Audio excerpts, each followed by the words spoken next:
The sun was a hammer, and the anvil was the whole damned world. It beat down on the hardpan yard, on the warped timbers of the corral, and most of all, on the low, squat roof of the cookhouse. Red dust, fine as milled flour, settled on everything, a constant, gritty shroud that found its way into water barrels, biscuit dough, and the back of a man's throat. It coated the roof in a layer of rust-colored velvet, soft-looking from a distance but coarse and hot to the touch. The wind, when it bothered to move at all, did little more than stir the heat around. A dry, rasping breath that carried the scent of sun-baked manure and distant, thirsty sage. Inside the cookhouse, the air was thicker, heavier. It was a stew of wood smoke, boiling potatoes, and the faint, sweet smell of yeast struggling to live. The great cast-iron stove, a black, hulking beast, dominated the room, radiating a heat that was a living thing. Its surface was scarred and pitted, and a long, jagged crack ran across the firebox door like a bolt of black lightning. It ticked and groaned as the fire inside it shifted. The only conversation in the room, faded calico curtains, limp with grease and humidity, hung at the single window, doing little to block the relentless glare. They stirred occasionally, a tired sigh in the suffocating stillness. Anna worked in that stillness, a ghost in her own kitchen. She moved with an economy of motion that wasn't born of grace, but of exhaustion. Her world had shrunk to the 4 soot-stained walls of this room, to the geography of the work table, the stove, and the dry sink. She knew the worn smoothness of the rolling pin, the heft of the iron skillet, the precise spot on the floorboard that creaked if she put her full weight on it. These were the certainties of her life. She was kneading dough for the evening's bread, her shoulders and back moving in a familiar, rhythmic push and pull. The work was hard, honest labor, the kind that should have brought a simple satisfaction. For Anna, it brought only a dull, mechanical forward motion. One task finished, another begun. That was the way to get through a day. Her sleeves were rolled down and buttoned tight at the cuff, an oddity in the sweltering heat. The rough-spun cotton chafed her skin, but it was a necessary discomfort. It was a curtain, just like the ones at the window, meant to hide what was broken. Beneath the fabric on her left wrist, a patch of skin blossomed in ugly shades of purple and deep blue, a tender, aching map of a moment's fury. She was careful with that wrist, favoring her right hand, shifting the dough with a practiced motion that avoided putting pressure on the injury. She worked in silence, her face a neutral mask. Her thoughts were a low, constant hum, a prayer with no words, just a desperate plea for the sun to set, for the day to end, for a few hours of quiet darkness. The scrape of a boot on the threshold broke the rhythm of her work. It was a heavy, dragging sound, the sound of a man who couldn't be bothered to lift his feet. Brody filled the doorway, his bulk blocking the light, turning him into a hulking silhouette. He paused there, letting his presence settle in the room before he stepped inside. The air grew heavier still, charged with a familiar, acrid tension. He shambled toward the small table where the coffee pot sat, his boots stirring up little puffs of dust from the floorboards. The smell of whiskey came with him, sharp and sour, clinging to his sweat-stained shirt. "Coffee," he grumbled, his voice thick and slurred. He nudged his tin cup on the table with a dirty finger. Anna didn't turn around. "It's full. Mr. Brody." Her voice was low and even, stripped of any inflection. It was the voice she used with him, a tool for survival. Show no fear, show no anger, show nothing. Be a rock, be a post, be something he can't get a purchase on. Said, "I want coffee." He wasn't looking at the cup.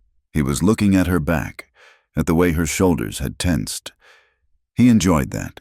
It was a small, satisfying confirmation of his power. She stopped kneading, leaving the dough to rest on the floured board. Her movements remained deliberate, measured. She wiped her hands on her apron, turned, and walked to the stove. She lifted the heavy blue enamel pot. Her body was a shield, angled to keep her left side away from him. It was a dance she had perfected, a choreography of avoidance. As she poured, her hand was steady, but a single, dark drop of coffee escaped the spout. It landed on the back of his hand, a tiny, scalding star. It was nothing, a stray drop, an accident. But in this kitchen, with this man, there were no accidents. There were only provocations. His hand shot out and clamped around her wrist. The left one. He was fast, a snake striking from the shadows. His fingers were thick and strong, a vice of flesh and bone. He squeezed, and his thumb, as if guided by some cruel instinct, found the exact center of the bruise hidden beneath her sleeve. Pain, sharp and blinding, flared up her arm. It was a white-hot agony that stole her breath and made the room tilt. He leaned in close, his whiskey-sour breath hot on her cheek. "Careless," he whispered, the word a soft, ugly thing. He wasn't angry. This was worse than anger. This was a lesson, a reminder. His thumb pressed harder, grinding into the tender, damaged flesh. It was a signature, a brand, a clear and brutal statement of ownership. This is what I can do. This is what I will always be able to do. You belong to me. Anna didn't cry out. She didn't struggle. A small, choked sound died in her throat, but she swallowed it down. Her body went rigid, every muscle locked in a desperate effort to endure. She stared at a knot in the wooden wall just past his shoulder, focusing on its whorls and lines until they blurred into a meaningless pattern. She traveled somewhere deep inside herself, to a small, quiet room where the pain couldn't follow. This was her only defense, to disappear. He held her there for a long moment, his eyes watching her face, searching for a crack in her composure. He wanted a tear, a whimper, a plea. When he got none, a flicker of annoyance crossed his face. He released her as suddenly as he had grabbed her, shoving her arm away as if it were a piece of spoiled meat. She stumbled back, catching herself on the edge of the work table. The pain in her wrist was a dull, throbbing drumbeat, echoing the frantic pulse in her ears. She stood perfectly still, her head bowed, waiting for the next blow, the next word, the next cruelty. She did not touch her wrist, did not give him the satisfaction of seeing her acknowledge the pain he had inflicted. It was a tiny, silent act of defiance in a life of forced submission. The kitchen was quiet again, but the silence was different now.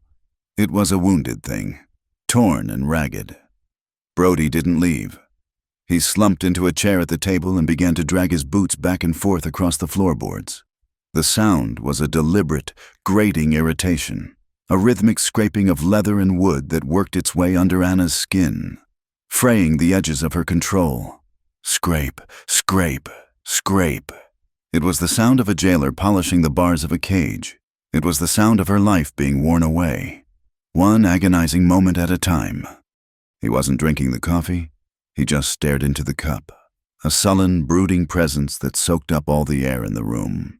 The heat from the stove seemed to intensify, pressing in on Anna, making it hard to breathe. Outside, the droning of the cicadas rose to a fever pitch, a relentless, buzzing chorus that seemed to mock the suffocating silence within. The heat, the noise, the fear. It was a thick, cloying blanket. She looked at her dough. It sat on the board, a pale, lifeless lump. The yeast, starved of warmth and time, hadn't risen. It was dense and heavy, like a stone in the gut. Men would eat it tonight and complain of its chewiness, of its failure to be light and airy.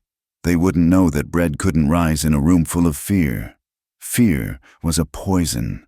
It leached the life out of everything. It had leached the life out of her, and now it was killing her bread. A small, hopeless bubble of hysteria rose in her chest, and she choked it back down. Crying would only make it worse. Brody finally pushed himself to his feet. He hadn't touched his coffee. The whole performance had been for her benefit, a demonstration.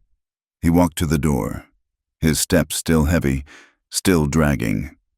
He paused on the threshold and looked back at her, his face shadowed, his expression unreadable. Anna kept her eyes fixed on the useless dough, her hands resting on the floured surface. She could feel his gaze on her like a physical touch, a brand pressing against her skin. Then he laughed. It wasn't a real laugh. It held no humor, no joy. It was a broken, jagged sound, like glass grinding against stone. It was short and sharp, a bark of pure contempt that shattered the tense quiet of the kitchen. It was a sound that promised pain, a sound that echoed with the memory of past cruelties and the certainty of future ones. The sound hung in the hot, still air long after he was gone, a toxic vapor that settled over the room. It was the sound of a lock turning, of a final door slamming shut, leaving her alone in the hot, dusty darkness. A horse and rider appeared out of the shimmering heat haze, a dark, solid shape moving through a liquid world. The sound came first, a steady, rhythmic beat that cut through the shrill whine of the insects. It wasn't the frantic, ground-eating pace of a man in a hurry, nor the lazy amble of a drifter. It was the sound of purpose. Hoofbeats like a slow, strong heart, each one placed with an unwavering certainty on the hard-baked earth. The sound grew louder, more defined, until the horse, a powerful buckskin with a coat the color of worn gold, trotted into the ranch yard and came to a halt. The rider swung down from the saddle in one fluid motion. He wasn't a young man, but there was no stiffness in his joints, no hesitation in his movements. He was tall and lean, built of sinew and bone that had been dried and hardened by 1,000 suns just like this one. Dust coated him, same as it coated everything else, muting the color of his denims and settling in the creases of his leather chaps. He stood for a moment by his horse's head, his hand resting on its neck, letting the animal settle. His gaze swept the yard, taking in the dilapidated bunkhouse, the sagging corral fence, the thin plume of smoke rising from the cookhouse chimney. His eyes, a pale, washed-out blue, missed nothing. They were the eyes of a man who had learned long ago that survival depended on seeing things as they were, not as you hoped they might be. He looped the reins over the hitching post and walked toward the cookhouse. His spurs made a soft, metallic whisper with each step, a sound far different from the grating drag of Brody's boots. He moved like his horse rode, with a quiet economy that wasted no energy. The door to the cookhouse stood open, a dark rectangle gaping in the sun-blasted wall. He paused at the threshold, his eyes adjusting to the gloom within. The heat hit him first, a solid wall of it, thick with the smell of smoke, boiled coffee, and something else, something sharp and unpleasant that reminded him of old fear. He stepped inside, his hat held in his hand, and the room seemed to shrink around him. Anna was at the dry sink, her back to the door, scrubbing a large pot with a fierce, concentrated energy. Her world was confined to the circle of her arms, to the scrape of the brush against iron, to the murky water sloshing in the basin. She was deaf and blind to everything else. It was the only way. "Ma'am," he said. His voice was low and rough, like stones rolling in a dry creek bed. "Mind if I trouble you for a dipper of water?" The sound of a man's voice, unexpected and close, made her flinch. It was a small, violent jerk of her shoulders, an involuntary reaction she couldn't suppress. She froze, her hands submerged in the greasy water. She didn't turn. Her entire being was focused on the simple, desperate hope that if she stayed still enough, he might go away.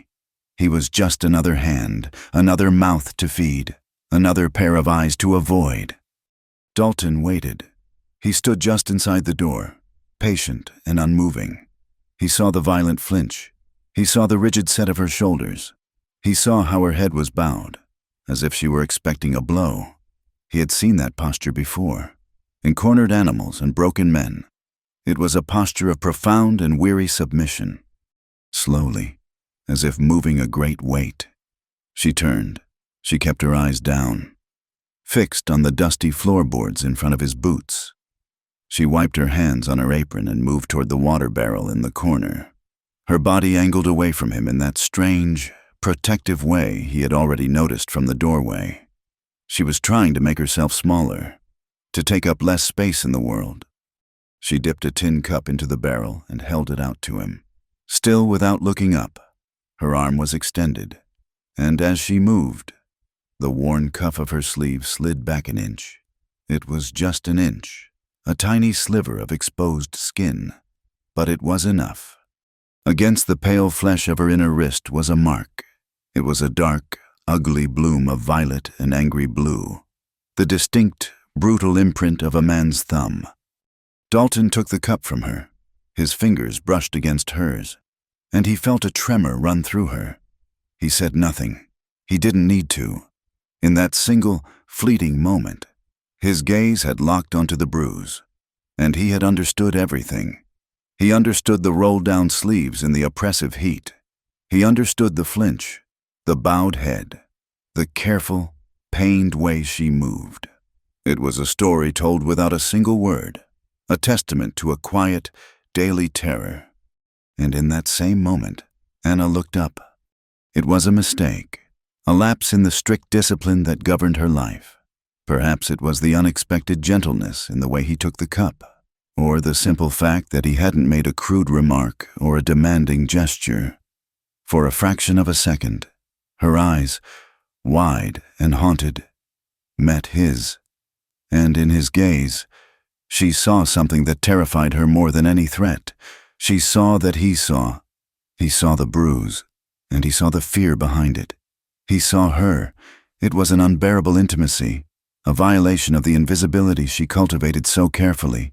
She felt exposed, stripped bare, as if he had peeled back her skin and looked directly into her soul.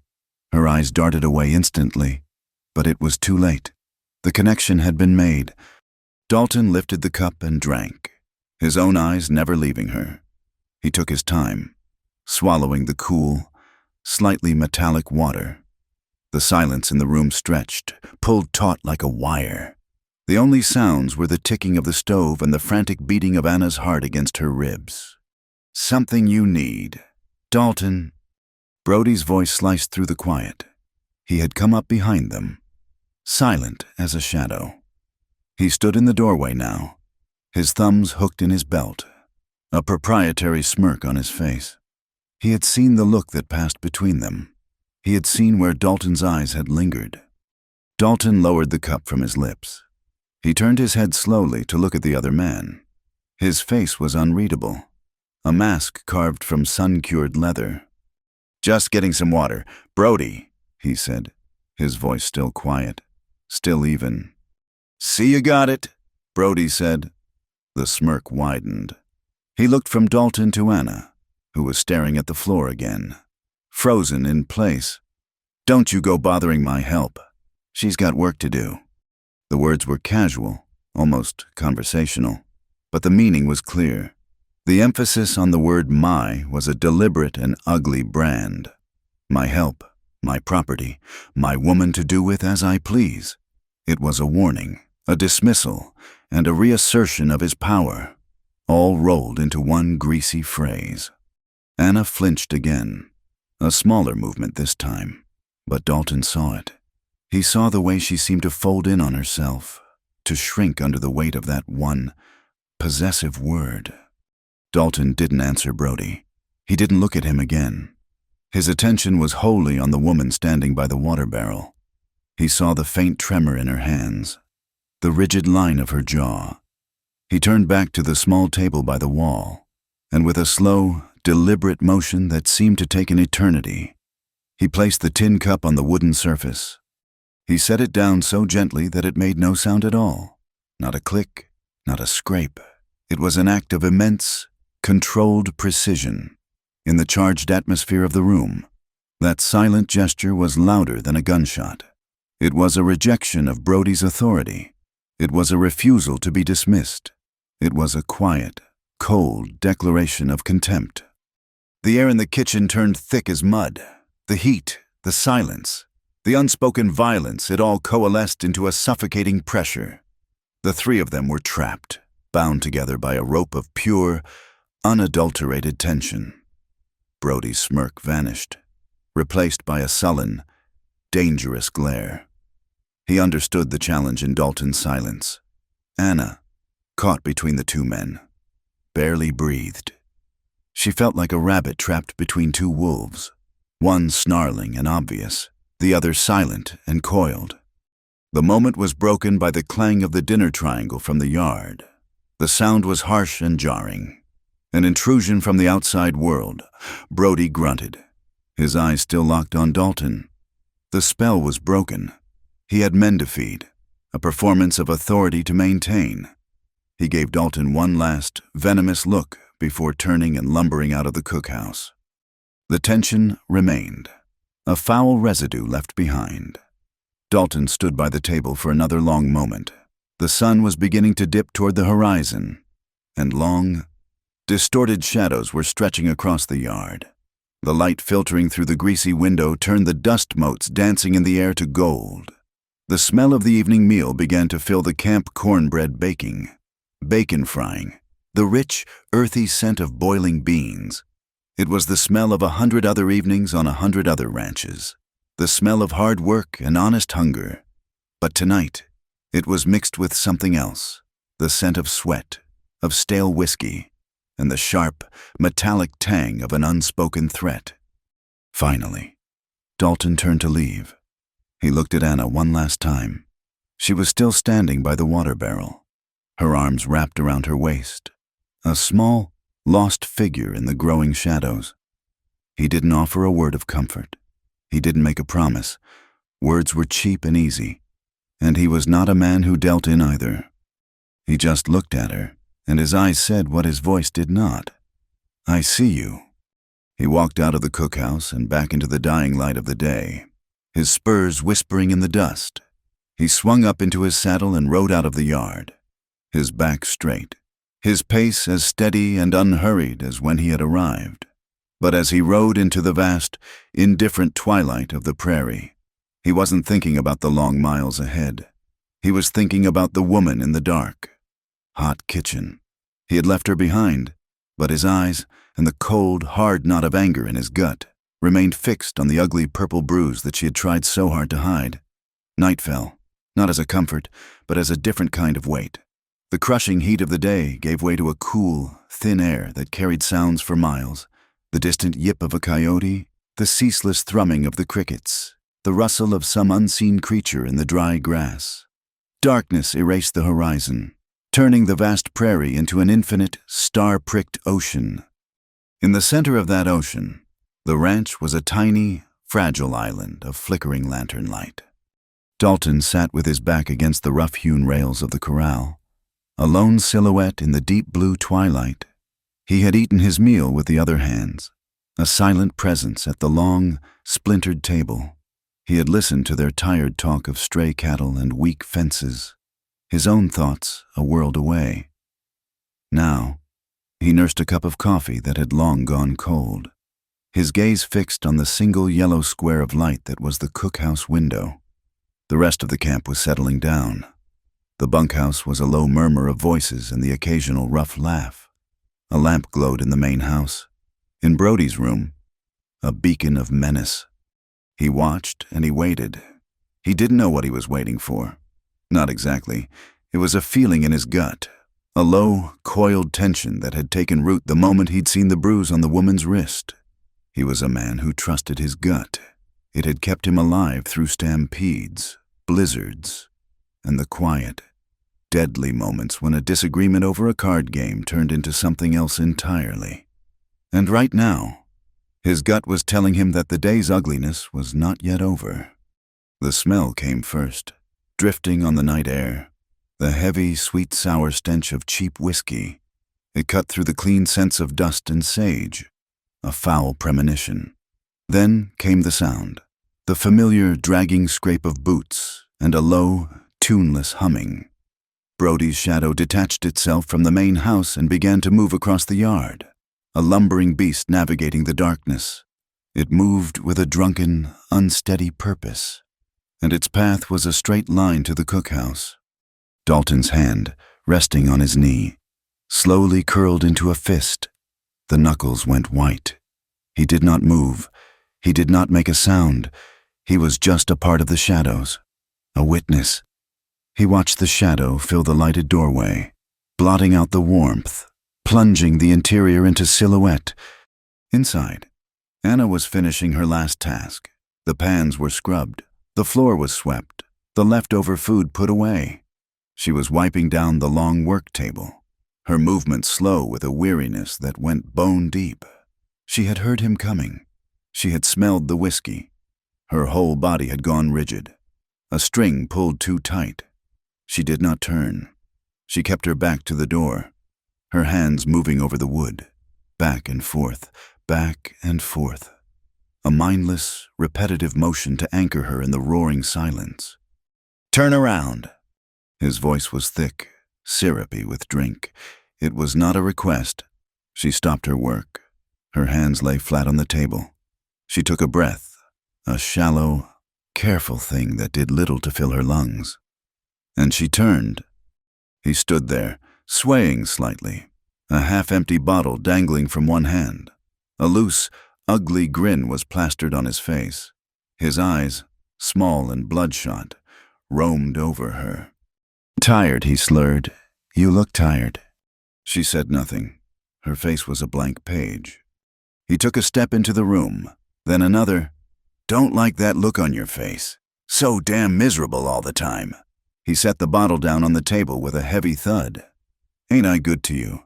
Give you a roof, food in your belly." He reached out and grabbed her chin, his fingers digging into her jaw. His hand was rough, his grip inescapable. He forced her head up, making her meet his gaze. "The least you can do is look grateful." His thumb pressed against her lips. "Smile for me," he whispered, his breath a hot, foul wave. "Let's see a pretty smile." Anna's eyes were wide, dark pools of nothing. Her lips did not move. She stared through him, at the dark wall behind him, at the empty night outside the window. She was far away, in that quiet room inside herself. His grin curdled. The pretense of good humor vanished, replaced by a flash of raw, drunken fury. "I said, smile." When she didn't, he let go of her chin. For a heart-stopping second, she thought he was going to turn away, but his hand didn't drop. It drew back, and then it came forward. It was not a fist. It was an open-handed slap, delivered with the full weight of his body behind it. The sound was shocking in its clarity. A sharp, explosive crack, like a bullwhip's report in the confined space. It was a sound that was utterly, horribly final. It ricocheted off the wooden walls and the iron stove, a physical thing that slammed into the night. The impact snapped Anna's head to the side. A constellation of white-hot stars exploded behind her eyes. The force of the blow sent her stumbling backward, and her hip slammed into the small table where the coffee cups were stacked. One of them, a heavy ceramic mug, teetered for a moment before tumbling to the floor. It shattered on the hard-packed earth. The sound of breaking porcelain, a small, sharp echo of the first, terrible noise. Anna caught herself on the edge of the work table, her body rigid. A roaring filled her ears. The left side of her face was numb, and then it began to burn. A deep, radiating fire that spread from her cheekbone to her jaw. But she did not cry. The place where tears came from had dried up long ago. It was a barren, empty well. All that was left was a cold, hard clarity. A single, crystalline thought that cut through the pain and the ringing in her ears. "I will live through this." Outside, Dalton heard it all. He heard the muffled, slurred words. He heard the sharp, unmistakable crack of the slap. He heard the smash of the cup. The sound hit him like a physical blow, knocking the air from his lungs. His fist tightened until he thought the bones would snap. A low, animal growl rumbled deep in his chest. He pushed himself off the railing, his body coiled, every instinct screaming at him to charge across the yard, to burst through that door and put an end to it. But he stopped. His boots sank into the soft dust. What then? Kill Brody? Get himself hanged and leave her here alone? To face the consequences, that was a fool's rage, a young man's solution. He was not a young man anymore. He had learned the hard way that violence was a fire that consumed everything, the guilty and the innocent alike. He stood there in the darkness, helpless, his rage a poison in his veins. He looked at the main house. He looked at the cookhouse, two separate islands of light. He felt a different kind of prayer rise in him, a hard, bitter plea aimed at no God he knew. It was a prayer to whatever sliver of conscience might still exist in the world, a desperate hope for a justice that he had rarely ever seen. He watched. He waited. An hour passed, maybe more. The light in the main house went out. The camp fell into a deeper silence. The only light left was the one in the cookhouse. After another long while, Dalton began to move. He walked slowly, deliberately, his soft-soled boots making almost no sound in the dust. He did not approach the cookhouse from the front, but circled around, coming to the side where the window looked out into the darkness. He stopped in the shadows and looked in. Anna was on her hands and knees. She was carefully picking up the broken shards of the ceramic mug, her movements stiff and pained. A faint, reddish mark was beginning to swell on her cheek, a raw new signature to match the one on her wrist. A single lantern on the table cast long, dancing shadows, making the small room feel like a cage. She worked with a slow, methodical focus, placing each broken piece onto a rag. When she had gathered them all, she folded the rag, stood up, and threw the bundle into the firebox of the cold stove. She stood there for a long moment, staring at the black iron door as if it held the answers to every question she had ever had. Dalton stepped away from the window and walked to the open door. He stood on the threshold, a tall, silent shape against the stars. She heard him, or perhaps just sensed him. She turned, and her hand flew to her chest in a gesture of pure, startled fear. Her eyes were wide in the lantern light. He took one step into the room, then stopped, keeping a respectful distance. He was close enough for her to see the hard lines of his face, the cold, quiet anger in his pale eyes. But he was not so close as to be a threat. He stood there for a beat, his gaze moving from her eyes to the angry red mark on her cheek. He saw it. He acknowledged it. His look held no pity.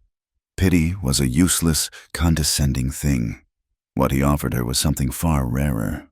He offered her the simple, profound dignity of being a witness. "You need anything?" he asked.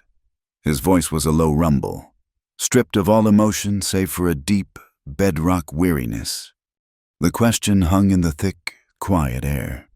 Anna stared at him, her mind struggling to make sense of his presence, of his words. No one had asked her that question in a very long time. She had forgotten what it sounded like. Her first instinct, born of years of self-preservation, was to deny, to refuse, to push away any offer of help. Help was a complication. Help was dangerous. "No," she said. The word was a dry whisper.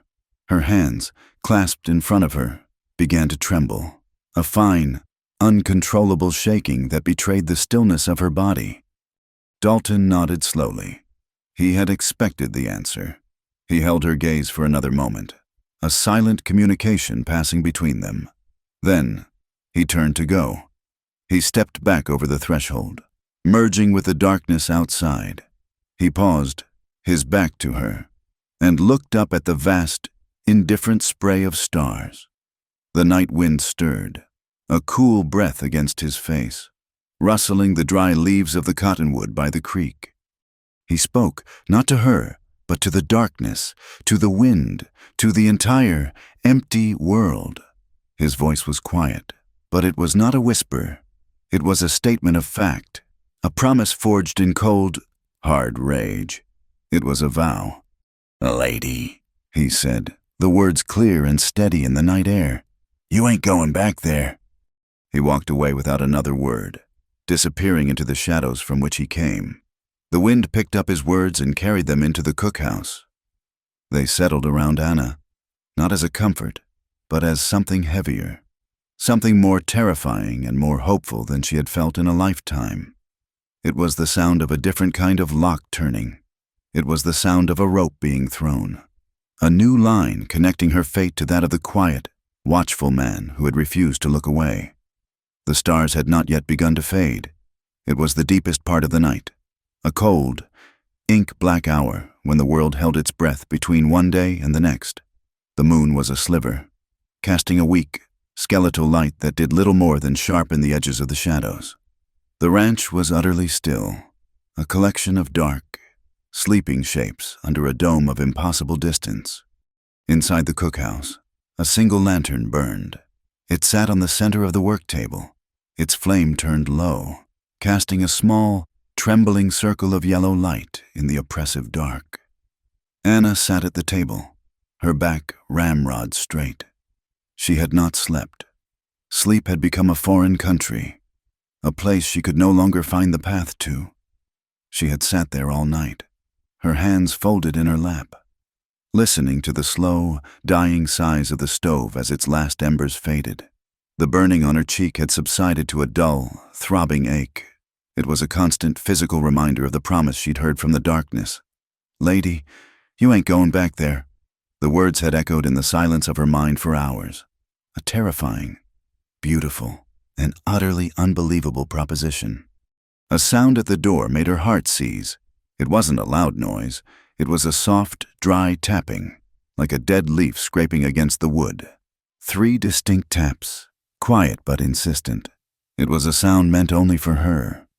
She rose from her chair, her body stiff and clumsy. She moved to the door, her bare feet silent on the floorboards. She did not ask who was there. She knew, with a hand that trembled only slightly. She lifted the wooden latch. Dalton stood on the other side, a tall shadow against the star-dusted sky. He was already saddled, she saw. His long coat settled over the cantle of his saddle on the horse behind him. He carried no lantern. His face was a landscape of plains and hollows in the faint starlight. He looked past her, into the small, lit room, his eyes scanning the space. Then they settled on her. "Get a few things," he said. His voice was a low whisper, barely more than a disturbance in the air, yet it carried the weight of an iron command. "Now, before he wakes."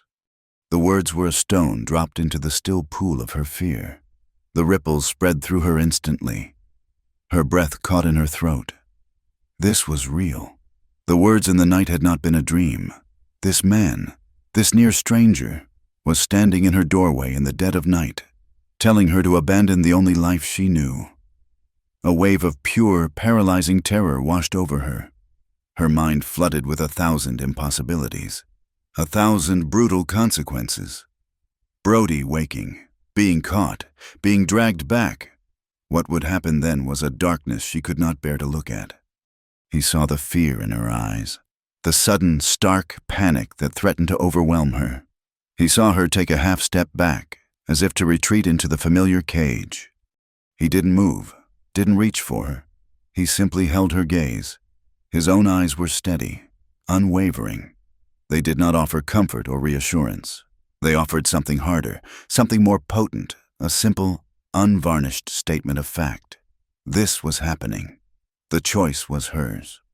And in that long, silent moment, looking into the eyes of the man who had not looked away, something inside her shifted. The terror did not vanish, but it receded, pushed aside by a feeling that was colder, sharper, and infinitely stronger. It was the will to live, not just to survive, day by day, but to live. The fear was a familiar poison. This new feeling was a clean, sharp blade. It cut through the fog of indecision. She gave him a single, sharp nod. The decision was made. She turned from the door and moved with a sudden, focused energy. Her world, which had been paralyzed, was now a series of small, essential tasks. There was no time for sentiment. There was no room for anything but what was necessary. Her hands went first to the small, worn Bible that sat on a shelf above the dry sink. The leather cover was soft and pliant from years of handling, the corners rounded and smooth.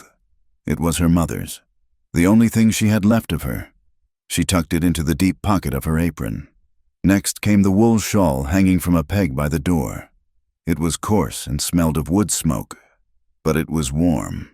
She draped it over her shoulders, pulling it tight. On the counter sat a small stack of biscuits she had saved from the evening meal, hard and dry, meant to be softened in coffee, food for a journey. She wrapped them in a clean dishcloth and tied the corners, creating a small, tight bundle. A Bible, a shawl, a handful of dry bread. She looked around the small, dim room one last time, at the hulking black stove, at the scarred work table, at the faded calico curtains. This had been her prison. Every object in it was a link in the chain that had bound her. And yet, for a flicker of a second, a strange, hollow ache echoed in her chest. It was the pain of leaving the known, no matter how terrible, for an unknown that could be infinitely worse. She pushed the feeling down. There was no time for ghosts. She walked back to the door where Dalton waited. She held up the small bundle. It was her entire life, gathered up in one hand. He gave a curt nod and stepped back, letting her pass. He led the way, not out through the yard, but toward the main house. The front door was the quietest way out, the farthest from the bunkhouse and from Brody's room. They moved like spirits through the sleeping yard, their footsteps muffled by the thick dust. The air was cold, and Anna could see her breath plume in front of her. Dalton moved with a hunter's silence, his body attuned to the night. The main house was dark and silent. The air inside was stale, thick with the lingering smells of stale tobacco and unwashed linen. They crept through the main room, a cluttered space filled with the bulky, shadowed shapes of furniture. The floorboards groaned under Dalton's weight, each sound an explosion in the stillness. Anna held her breath, her heart hammering against her ribs. They reached the front door. Dalton put his hand on the iron latch and lifted it with infinite slowness. He pulled the heavy wooden door inward. It moved a few inches, and then it began to cry. It was a low, drawn-out groan of old, dry wood and rusted iron, a sound of protest, a sound that seemed loud enough to wake the dead. Instantly, Dalton's body shifted. He dropped into a low crouch and wedged the toe of his boot into the gap between the bottom of the door and the threshold. He applied pressure, lifting the door slightly on its hinges, taking the weight off the protesting metal. The groaning stopped. He held it there, his body taut with tension, and pulled the door open just wide enough for them to slip through.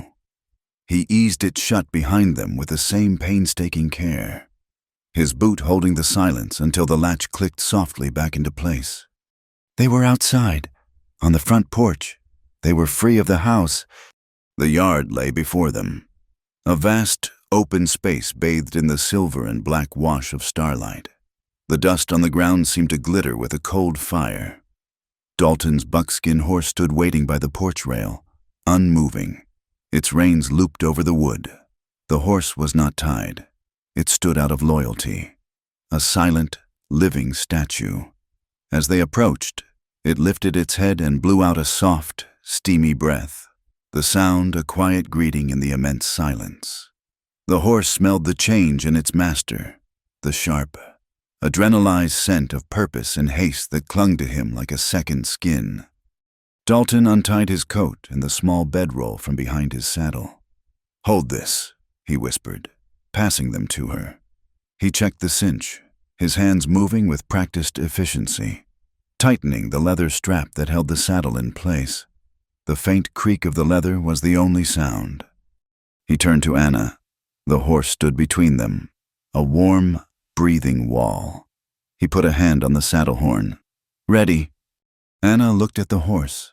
It seemed huge in the darkness, a mountain of muscle and bone she was meant to climb. She looked past it, out at the prairie that rolled away from the ranch yard, a dark, featureless sea, and she hesitated. Her feet felt rooted to the ground, All the fear she had suppressed came rushing back, cold and overwhelming. "I've never run before," she whispered, the words barely audible. It was a confession, an admission of her terror, of her smallness in the face of this vast, life-altering act. She was a cook, a baker of bread. She was not a fugitive. She did not know how to be this person. Dalton looked at her across the saddle. The starlight caught the planes of his face, and she could see that his expression was not impatient or angry. It was calm, steady as a rock. "We're not running," he said, his voice low and firm. "We're just leaving the wrong place." He reframed her entire world with that one simple sentence. It wasn't an act of cowardice. It wasn't a flight into the unknown. It was a correction, a journey from a place she did not belong to, somewhere else. It gave her a sliver of agency, a sense of purpose beyond simple escape. He stepped toward her, cupped his hands, and gestured for her foot. She placed her worn boot into his palms, and with a single, powerful lift, he hoisted her up into the saddle. She scrambled into the seat, her skirts bunching around her. He passed her his coat and bedroll, then swung up behind her in one smooth, silent motion. She was suddenly surrounded by him. His chest was a solid wall at her back, his arms on either side of her as he took the reins. She could feel the warmth of his body through the thin fabric of her dress, a stark contrast to the cold night air. It was an intimacy born of pure necessity, yet it was a profound comfort. For the first time in years, she was not alone. Dalton nudged the buckskin with his heels. The horse moved forward, its hooves making soft, thudding sounds in the dust.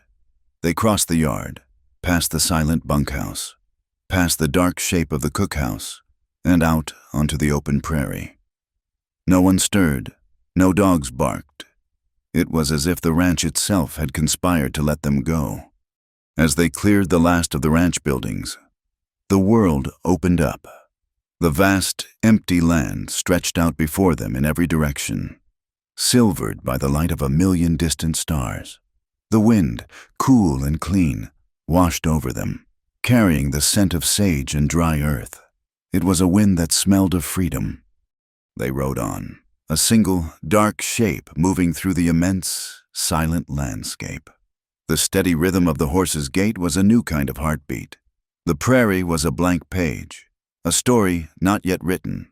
There were no words spoken between them, no promises made. There was only the shared saddle, the endless horizon, and the silent, unspoken vow that pulsed in the darkness a new life was beginning, one quiet hoofbeat at a time. They rode until the false dawn began to bleed along the eastern horizon, a pale, gray line that separated the blackness of the earth from the blackness of the sky. The landscape had changed. The flat, open prairie giving way to low, rolling hills dotted with scrub oak and juniper.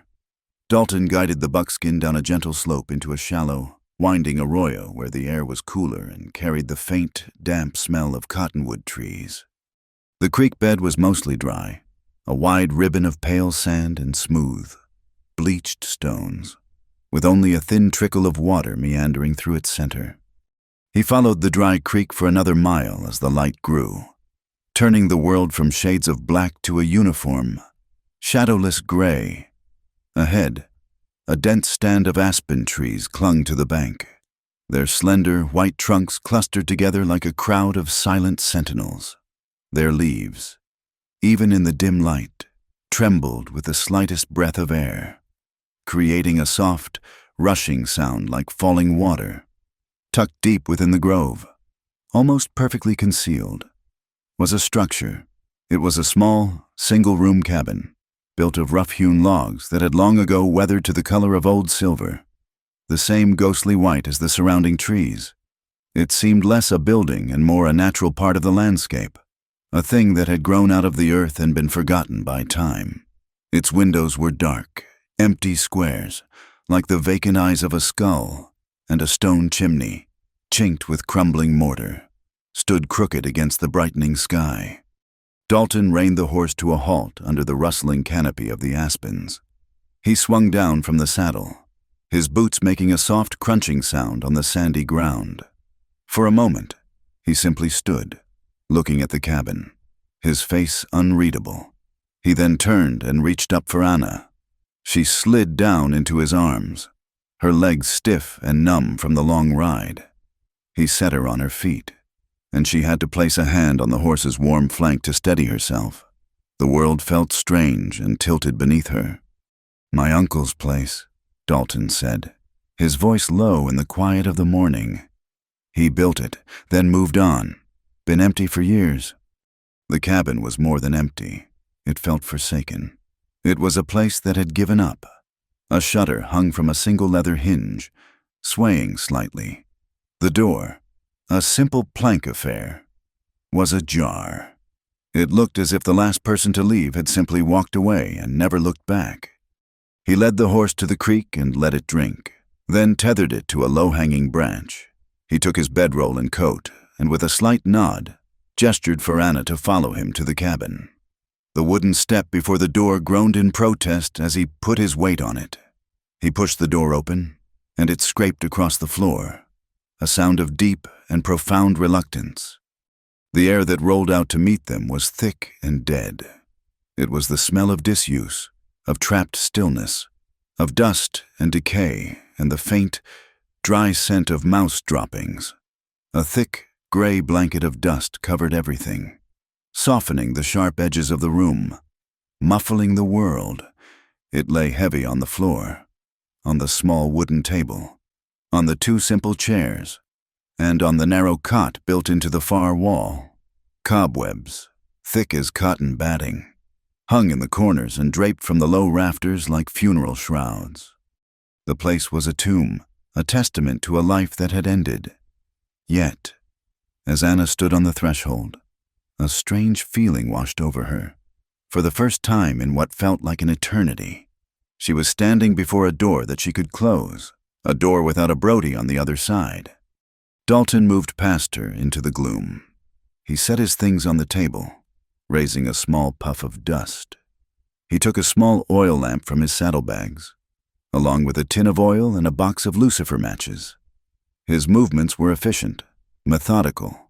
He filled the lamp, trimmed the old, dry wick, and struck a match. The sudden scratch and flare of the sulfur head was a violent intrusion in the ancient silence. He touched the flame to the wick. A soft, golden light bloomed in the center of the room. It was a small, fragile thing, a single point of warmth in a vast ocean of cold and dark. But it was enough. The light pushed the deepest shadows back into the corners and spread a gentle, forgiving glow over the room's derelict contents.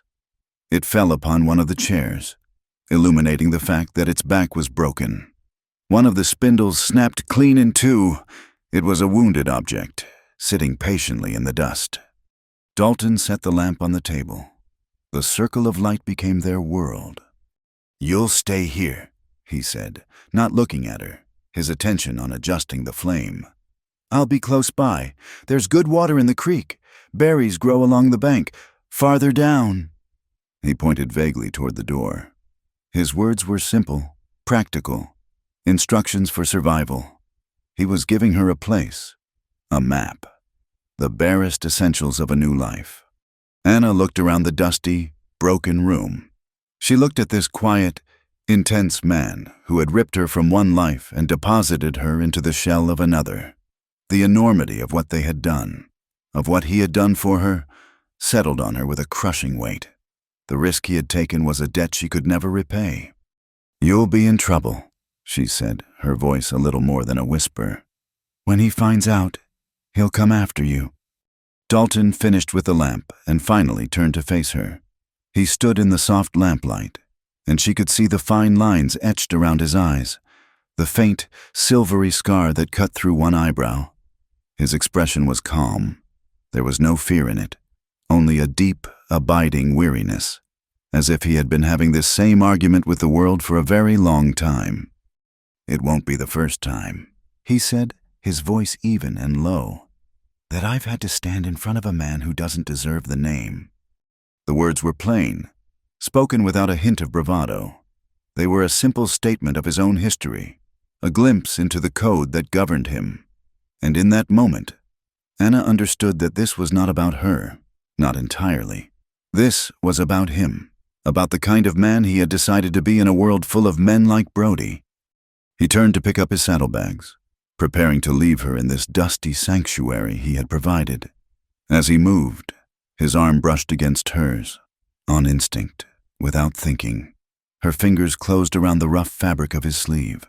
It was a small, fleeting gesture. Her grip was not strong. It was not a plea for him to stay. It was not a gesture of gratitude, for which she had no words. It was simpler, and far more complex than that. It was the first tentative extension of trust she had offered another human being in years. It was a question, "Are you real?" and a statement, "For this one moment, I will believe you are." Dalton froze. He did not pull away. He did not look down at her hand. He simply stood still, allowing the contact, accepting the weight of what it meant. He could feel the slight tremor in her fingers, the fragile current of fear and hope that flowed through that single point of connection. He stood there for a long, silent beat, a statue in the lamplight, acknowledging her touch with his stillness. Then, very gently, she let go. He gave a slight, almost imperceptible nod and moved toward the door, taking his gear with him. He was leaving her with the light. The sky outside was now a soft, pearly gray. The first rays of the sun were beginning to pierce through the high, thin clouds, sending shafts of pale light through the gaps in the cabin's chinking. A thin screen of light, filled with dancing dust motes, fell between them. Dalton paused in the doorway, his back to her. "Rest," he said, and then he was gone. Anna listened to the soft crunch of his boots on the sand, the quiet murmur he made to his horse, and the steady, rhythmic hoofbeats as he rode away. She did not know where he was going, only that he would be close by. She stood alone in the center of the dusty room, wrapped in the small, warm circle of the lamp's glow. She was free. She was terrified. She was utterly, completely alone. But the quality of the solitude was different. It was not the crushing, suffocating loneliness of the cookhouse. This was a clean, quiet emptiness. It was a space she could begin to fill. She looked at the broken chair, sitting in the soft light. She walked over to it and, with the edge of her apron, wiped a clean patch on the seat. Then she sat down, her back straight, and watched as the sun rose, its light slowly, tentatively, beginning to fill the forgotten corners of the room. A quiet settled between her and the four dusty walls. It was not an agreement signed with ink or sealed with a promise. It was something more fragile and more real. It was a treaty signed in silence, in a shared glance across a thin screen of morning light, in the quiet aftermath of a desperate act of faith. The cabin began to breathe again, slowly at first, then with more confidence. The first breath was the scrape of a makeshift broom, a bundle of stiff twigs Anna had bound together against the dusty floorboards. With each stroke, she fought back the years of neglect, sending clouds of gray dust dancing in the columns of morning light. The thick, shroud-like cobwebs came down next, pulled from the rafters in great, sticky clumps. She worked with a quiet, tireless determination, and with every square foot of floor she cleared, with every patch of wall she wiped clean. She felt as if she were clearing a corresponding space inside herself. She learned the rhythms of the small, hidden place. She learned the way the sun first struck the single east-facing window, and how the aspen leaves outside cast trembling, dappled shadows on the floor. She found a small spring bubbling from beneath a moss-covered rock a short walk from the cabin, and the water was so cold and clean it made her teeth ache. The first time she coaxed a fire to life in the stone hearth. The cabin filled with smoke, and she coughed and choked, her eyes streaming. But she learned to stack the wood just so, to give the flames air, and soon a steady, clean plume of smoke rose from the crooked chimney. It was a signal to the world, a fragile declaration that this forgotten place was inhabited once more. The smell of the cabin changed. The dead, musty air of disuse was replaced by the sharp, clean scent of pine smoke, the damp, earthy smell of the creek, and the aroma of the simple meals she cooked. She found wild mint and thyme growing along the water's edge, and she would crush the leaves and let them simmer in a pot of water over the fire, filling the small room with a fragrant, herbal steam. It smelled of life. Dalton was a part of this new rhythm, a quiet and predictable current in her days. He would appear in the cool of the morning, just as the sun was clearing the hills. He never came to the door. He would leave his offerings on the porch step: a brace of rabbits, skinned and cleaned, a few fish, their scales still shimmering, wrapped in wet leaves, or an armload of firewood, cut and split to the perfect size for the hearth. He brought 2 full buckets of water from the spring each day. Saving her the long walk, he would place the items, knock once, softly, on the door frame, and then retreat. By the time she opened the door, he would be walking back toward the trees where he kept his camp. His back to her, he never lingered. He never asked for thanks.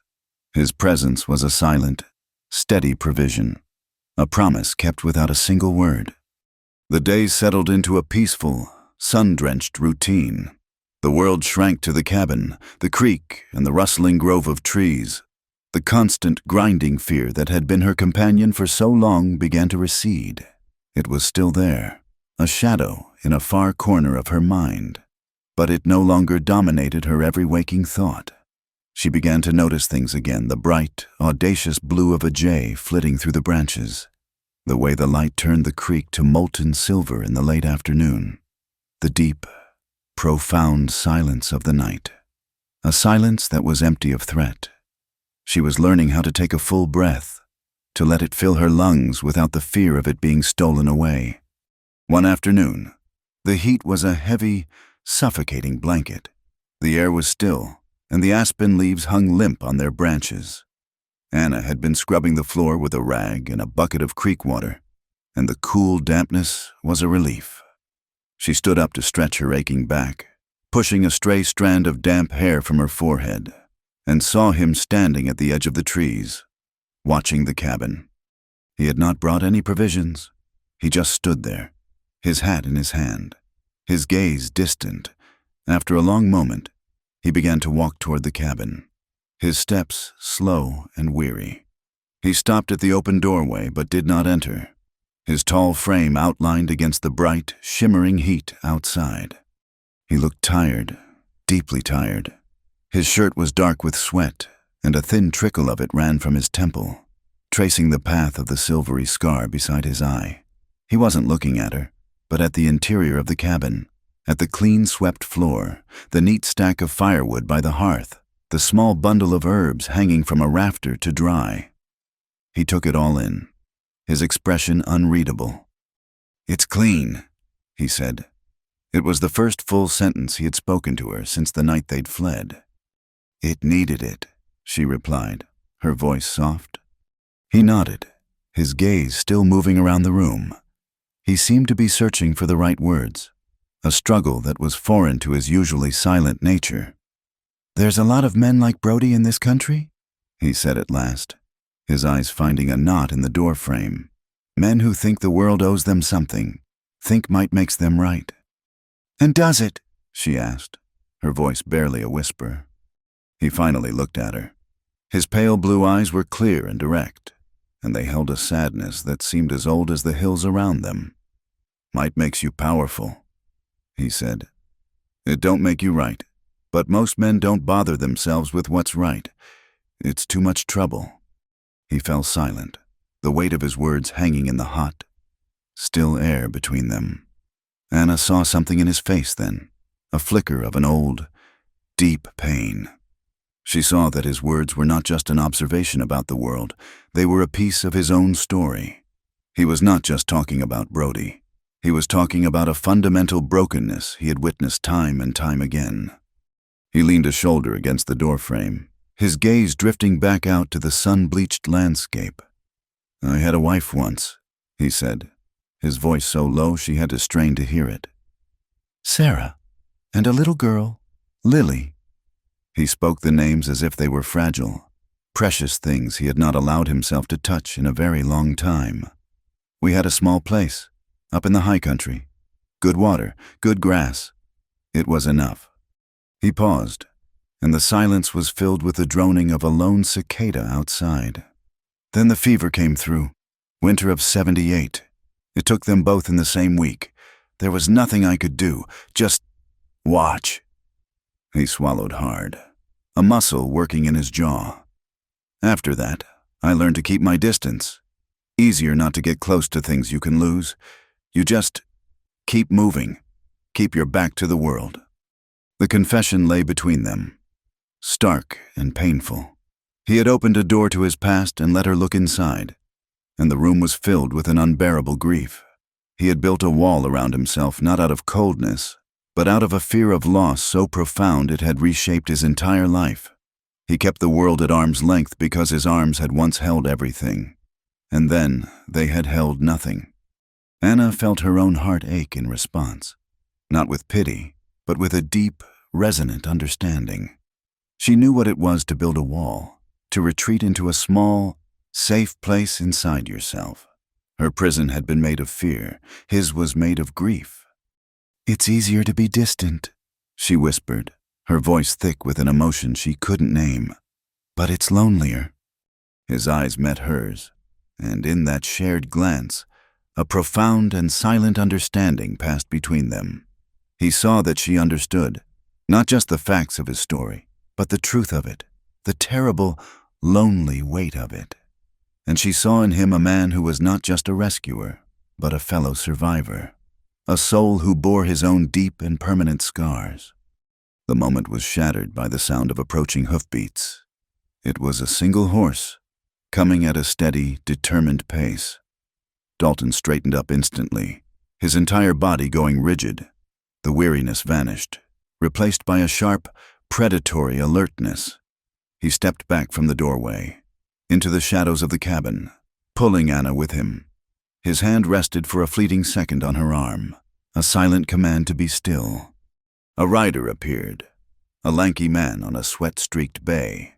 He reined in at the edge of the clearing and scanned the area, his eyes narrowed against the sun. Dalton watched him for a long moment, his face hard as granite, before he seemed to recognize the man.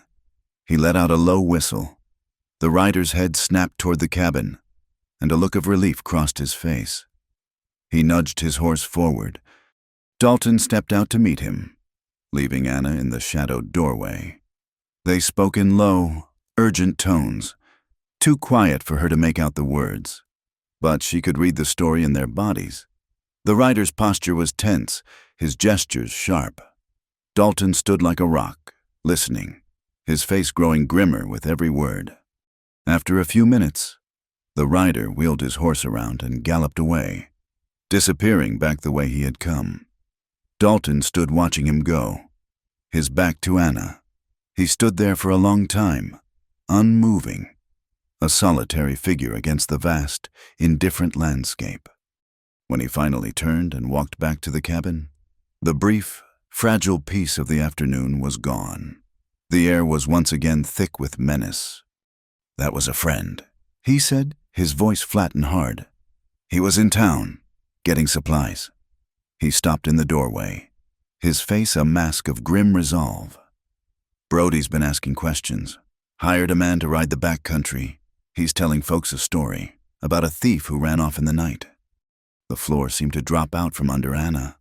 The shadow in the corner of her mind lunged forward, consuming everything. Brody. The name itself was a physical blow. He was looking. He was coming. The clean, safe world she had started to build crumbled to dust around her. "I can't go back," she breathed, the words torn from her throat. It was not a plea. It was a statement of absolute certainty. The life she had started to find here, this simple act of breathing, was more precious than she had realized. She would die before she gave it up. Dalton looked at her, his pale eyes burning with a cold, fierce light. All the weariness, all the grief, all the carefully constructed distance was gone, burned away by a raw, protective fury. You don't have to die, either, he said, his voice a low, hard promise. Not while I'm still breathing. The peace was a thin sheet of ice over deep, cold water. The news of Brody's search had shattered it, and now every rustle of the aspen leaves, every snap of a twig in the distance, was a potential threat. The quiet of the cabin was no longer a comfort. It was a holding of breath. The healing was over. The preparation had begun. That afternoon, Dalton walked into the cabin without knocking. He carried no firewood, no game. He carried his Colt revolver. He placed it on the small wooden table between them. The sound of the heavy metal meeting the wood was soft, but it landed with the finality of a judge's gavel. The gun lay there in the lamplight, dark and oiled and brutally simple. It was a thing of profound and terrible purpose. Anna stared at it. It was an object from a world she had only ever seen from a distance. The world of men who settled their differences with noise and smoke and blood. It was an ugly, alien thing on the table she had scrubbed clean with her own hands. "You're going to learn how to use this," Dalton said. It wasn't a question. She looked from the gun to his face. His expression was hard, stripped of all softness. This was not the man who had spoken of his lost wife and daughter. This was a different man, one forged in the harsh realities he had described. I can't," she stammered, shaking her head. "I've never even held one." "I know," he said, his voice calm and steady as a river stone. "That's why you're going to learn." He tapped the side of his head. "The best safety on any weapon is discipline. Up here, it's not about being quick. It's not about being strong. It's about being still. We start with breathing."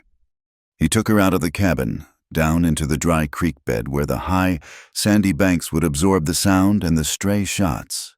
The air was hot and still. The sun beat down, reflecting off the pale stones. He placed a row of 3 small, flat rocks on a fallen log 50 feet away. Then he came back and pressed the heavy Colt into her hand. The weight of it shocked her. It was cold and solid and felt unnervingly alive. It was heavier than an iron skillet. Heavier than a full bucket of water. It was the heaviest thing she had ever held. Her hand trembled, and the long barrel wavered. "Hold it with both hands," he instructed, his voice coming from just behind her shoulder.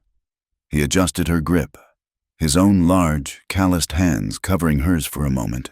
His touch was impersonal, the touch of a teacher, but the brief contact sent a jolt through her. Don't fight the weight. Settle it. Feel its balance. She tried, but her arms shook with the strain and the fear. The gun felt like an extension of all the violence she had ever known, a direct link to Brody's world. "Now, forget the rocks," he said quietly. "Forget me. Just look at the front sight, that little metal bead on the end of the barrel. That's your whole world right now. Nothing else exists." He paused. "Take a breath, a real one, all the way in." She inhaled, a ragged, shallow gasp. "Slow," he corrected. "Let it out just as slow. Now. When you're halfway out of breath, that's when your body is the stillest. That's the moment. That's when you squeeze the trigger. You don't pull it. You don't jerk it. You squeeze it, like you're squeezing water from a rag. A slow, steady pressure until the gun surprises you." She tried to do as he said. She breathed in, let it out, felt for that moment of stillness. But her heart was a frantic drum against her ribs. She pulled the trigger. The gun roared. The sound was a physical blow, a deafening explosion that slammed into her ears. The Colt kicked back with a brutal, shocking force, wrenching her arms upward. Her shoulders screamed in protest. The shot went wide, kicking up a puff of sand 10 feet to the left of the log. A wave of failure and fear washed over her. Her arms dropped. The gun suddenly impossibly heavy. "I can't." "Yes, you can," Dalton said, his voice implacable. Again. They stayed there for what felt like hours, under the relentless sun. The lesson was a slow, painful dismantling of her fear. Shot after shot echoed in the arroyo. The sharp crack followed by the smell of acrid black powder that clung to the air. Her shoulder began to ache with a deep, purple throb. Her hands were raw. She missed the rocks again and again. But Dalton was endlessly patient. He never raised his voice. He just stood behind her. His own voice, a low, steady murmur. Breathe, squeeze, let it surprise you. And then, something shifted. The gun began to feel less like a foreign object and more like a tool. The weight became familiar. Her fear, exhausted by the noise and the repetition, began to give way to a cold, hard focus. She raised the gun, the muscles in her arms screaming. She found the front sight. She took a breath, let it halfway out, and found the stillness. She squeezed. The gun fired, and at the exact same instant, one of the flat rocks on the log disintegrated into a puff of white dust. She stared, her arms still extended. The empty space where the rock had been seemed to vibrate in the heat. A strange, fierce feeling shot through her. It wasn't pride, it wasn't joy. It was a feeling of agency, a feeling of power. It was the feeling of a woman who had just discovered that she was not entirely helpless. Her arms were still trembling, but this time, it was not from fear. It was from the echo of her own strength. That evening, as the shadows grew long and the air began to cool, the lesson changed. Dalton took a stick and knelt in the dirt in front of the cabin. He began to draw a map. "This is us," he said, making a small X. "The creek is your first road. It runs north for 2 miles, then opens into a small canyon. The walls are steep, easy to defend." He drew a winding line and 2 parallel ones. "If you have to run, you follow the water. But if you have to fight, you come here." He drew a tight cluster of circles. "This is a rock fall, on the west bank. Boulders big as a wagon. You can get behind them. A man on a horse can't follow. A man on foot can be seen coming for 100 yards. He looked up at her, his eyes intense. "You learn the land. You make it your ally. It'll hide you. It'll protect you." He was giving her more than an escape route. He was giving her a fortress. They were in the middle of this lesson when the hoofbeats came again. It was the same rider as before, Miles, but this time he wasn't pacing himself. He was riding hard, his horse lathered and breathing in great, heaving gasps. He didn't wait for a whistle this time, but rode directly into the clearing, pulling his horse to a skidding halt that sent sand flying. Miles was an older man, his face a roadmap of wrinkles, his eyes a faded blue. He swung down from the saddle before the horse had even stopped moving. "Dalton!" he panted, his chest heaving. "It's worse than I thought." Dalton was on his feet instantly, his hand resting on the butt of the Colt still holstered at his hip. It was an unconscious gesture, a natural extension of his body. "Talk, Miles." "He's not just asking questions anymore. He's hired men, 2 of them. Saw them myself in town. Cole Younger and a half-breed they call Jesse. Hired guns, not ranch hands. They ride with him tomorrow at dawn." The names meant nothing to Anna, but she saw the flicker in Dalton's eyes. He knew them. The stakes had been raised to a level she couldn't comprehend. This was no longer about a possessive bully. This was about killers. "Thank you, Miles," Dalton said, his voice dangerously quiet. "Get back before you're missed. Don't get yourself in the middle of this." "You need me. I'm here," the old man said, his loyalty shining in his weary eyes. "No," Dalton said, his tone leaving no room for argument. "This isn't your fight." Miles nodded, understanding. He mounted his horse and, with a last, worried look at the cabin, rode off into the deepening twilight. The silence he left behind was heavy and profound. The last light of day was draining from the sky, painting the clouds in shades of bruised purple and blood orange. Anna looked at Dalton. He stood with his left hand on the reins of his own horse, which he had brought closer, his right hand still resting near the grip of his gun. He was a man who had already chosen his side, who had already accepted the terms of the fight to come. Anna turned and walked back into the cabin. Her fear was a cold, hard knot in her stomach. But it was different now. It was no longer the paralyzing terror of a victim. It was the sharp, focused fear of a soldier before a battle. She went to the cot and began to gather her few belongings. The worn Bible, the wool shawl. She wrapped them together, her hands steady. This was not the packing of a fugitive, desperate to flee. This was the act of a woman securing her life, preparing for a siege. She was not running from this place. She was making her stand here. As she worked, the wind began to shift. All day it had been a soft southern breeze, but now it swung around from the north, cold and sharp. It rattled the loose shutter and whipped a fine spray of dust and dead leaves against the porch. It was a wind that carried the chill of the high country, a wind that spoke of storms. High above, a lone hawk, catching the last of the updrafts, let out a single, piercing cry. It was a long, desolate sound that hung in the air, a lament for the peace that was now gone. Anna finished her bundle and placed it by the door. She walked back to the threshold and stood beside Dalton. They looked out at the darkening landscape, at the rustling, nervous trees. The world seemed to be bracing itself. "When he comes," Dalton said, his voice as low and hard as the stones in the creek bed. "We don't negotiate with what's wrong." The sun was a blood orange sinking into the bruised purple hills, and the light it cast was long and tired. The shadow of the cabin's small porch stretched across the dusty clearing, a sharp, dark blade lying upon the earth. Time had slowed to a crawl, each second a thick, heavy drop of molasses. The air itself was tense, drawn thin and tight like a wire. Dalton sat on the porch step, a small, oiled rag in his hand. The Colt lay in pieces on a square of clean leather beside him, its components gleaming with a dull, deadly light. He was cleaning it for the third time since midday. His hands were steady, but a fine, almost invisible tremor lived deep in his muscles, a hum of anticipation and dread.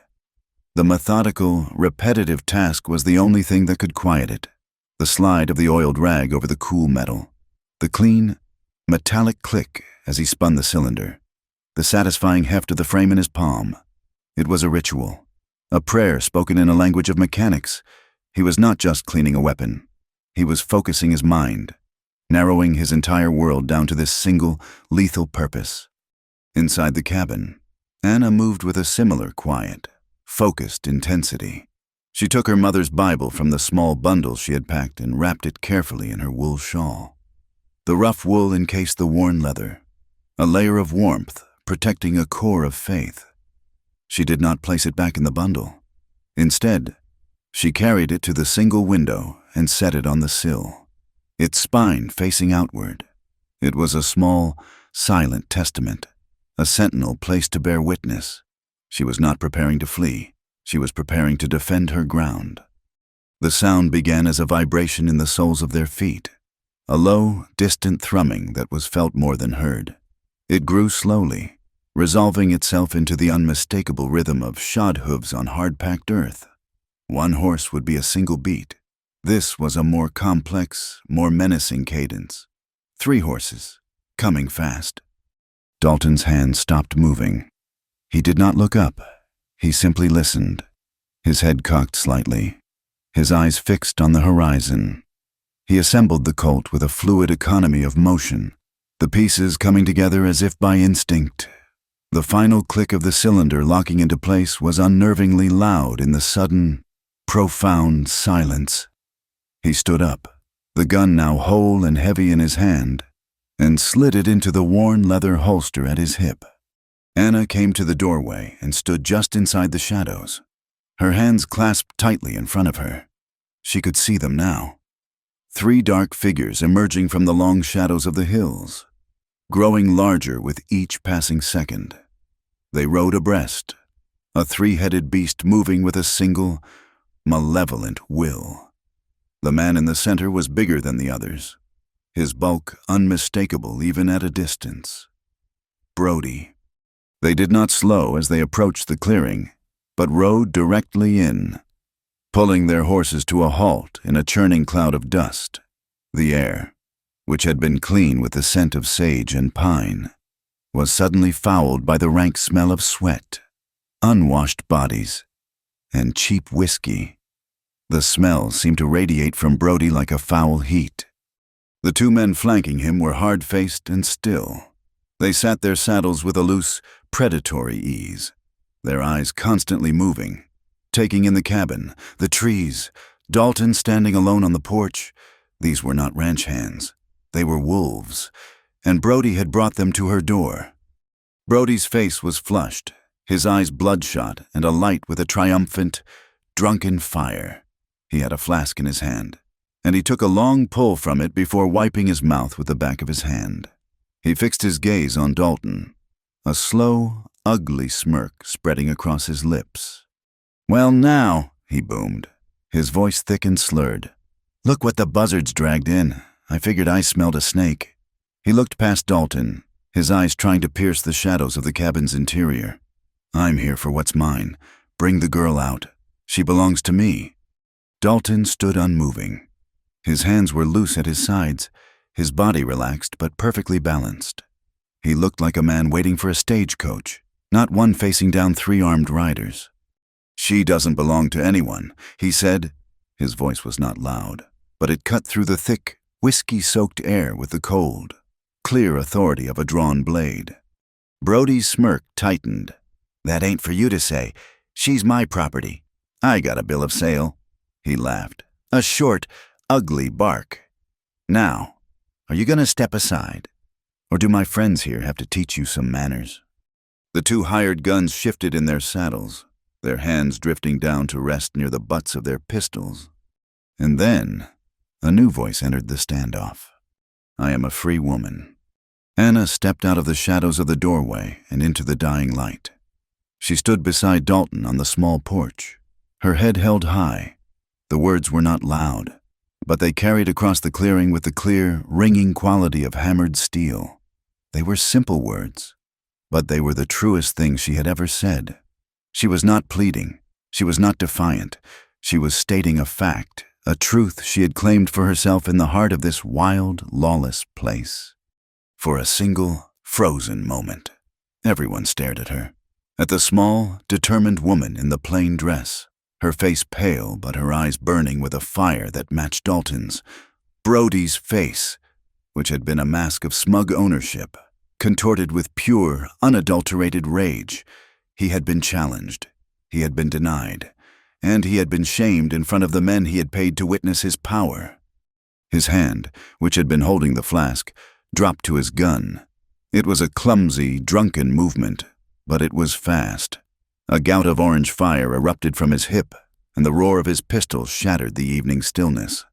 The shot was wild, born of fury rather than aim, and it splintered the wooden door frame inches from Anna's head. Dalton's reply was like a breath exhaled.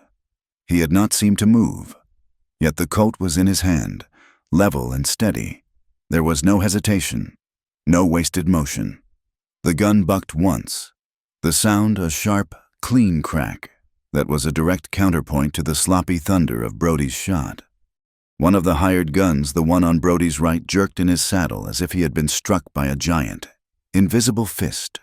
A dark, circular stain blossomed on the front of his dusty shirt. He looked down at it, a comical expression of surprise on his face. Then, his eyes rolled back in his head, and he slid sideways from his horse, a dead weight that hit the ground with a soft, final thud. The second hired gun stared at his fallen partner for a fraction of a second. He looked at Dalton, who was already shifting his aim. He looked at Brody, his face a mask of drunken shock, and he made a decision. This was not the easy money he had signed on for. He yanked his horse's head around, dug his spurs into its flanks, and bolted, galloping out of the clearing and disappearing into the twilight as fast as his terrified horse could carry him. It had taken less than 5 seconds. The clearing, which had held 3 threats, now held only 1. Brody stared at the empty space where his hired man had been, then at the body on the ground. A thick, swirling cloud of gun smoke and dust hung in the air, obscuring the scene in a gray, acrid fog. He was alone. The odds had changed. He let out a wordless roar of pure rage and spurred his horse forward, charging directly at the porch. He was no longer thinking. He was a creature of pure, blind fury. He raised his pistol to fire again. Dalton didn't wait. He moved forward, off the porch, meeting the charge. He fired his second shot not at Brody, but at the horse, a terrible but necessary mercy. The animal screamed, a high, piercing sound of pain and terror, and its front legs buckled. It went down hard, pitching Brody from the saddle.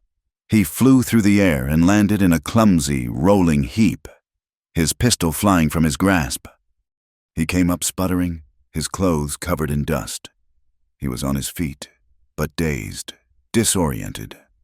Dalton moved through the swirling smoke like a phantom, closing the distance between them.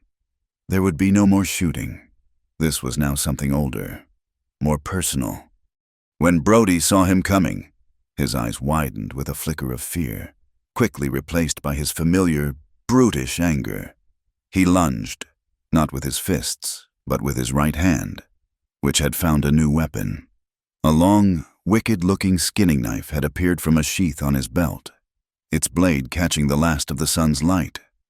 He slashed wildly, a desperate, clumsy arc aimed at Dalton's gut. Dalton twisted away, but not fast enough. The tip of the blade caught him, slicing through his shirt and across his left side. A line of fire erupted along his ribs, and he felt the warm, wet slide of his own blood. The pain was sharp and sickening, but it only served to fuel the cold fire in his veins. He ignored it. He brought the heavy barrel of the Colt up and around, not to fire, but as a club. He swung it like an axe, and the steel butt of the gun connected with the side of Brody's head with a sickening, hollow crunch. Brody staggered back, a dazed look on his face, his hand going to his temple.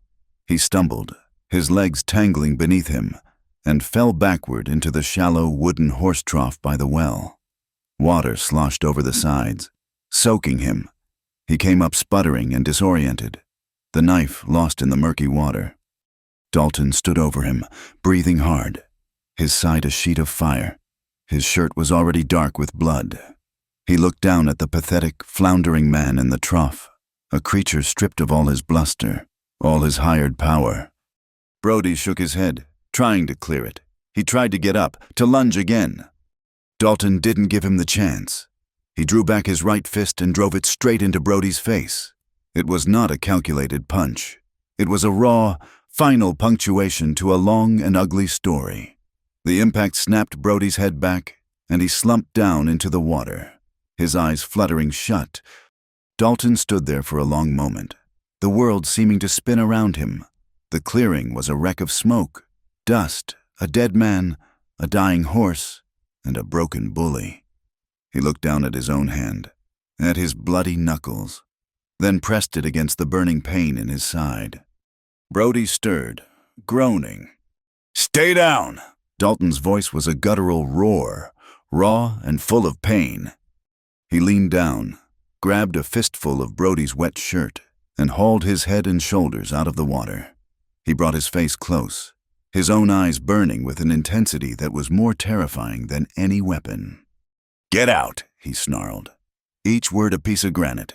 "You get on your feet, and you get out of here, and don't you ever come back." He let go, and Brody's head slumped back against the wet wood. Dalton stood up, swaying slightly, and watched as Brody, slowly and painfully, dragged himself out of the trough and began to stumble away into the darkness. A beaten, pathetic creature leaving a trail of water and blood in the dust. The echo of the last gunshot faded, and the silence that rushed in to take its place was a heavy, wounded thing. It was not a peaceful quiet. It was the silence of an aftermath, thick with the smells of black powder, hot metal, and the coppery tang of fresh blood. A thin haze of smoke drifted through the clearing, catching the last of the twilight and turning the air a spectral gray. The porch step was splintered where Brody's wild shot had struck. A dark, still shape lay in the dust, and another, the horse, breathed its last in ragged, shuddering gasps. The world seemed to be holding its breath, waiting to see if the violence was truly over. Anna moved first.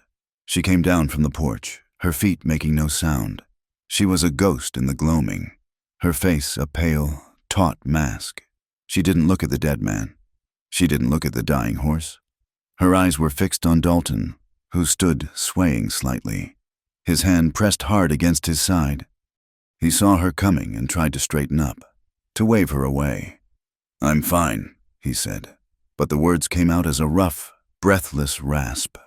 A lie, and they both knew it. She ignored him. She reached him and, with a gentleness that seemed impossible after the brutality she had just witnessed, she took his hand and pulled it away from the wound. His shirt was a sodden, dark mass.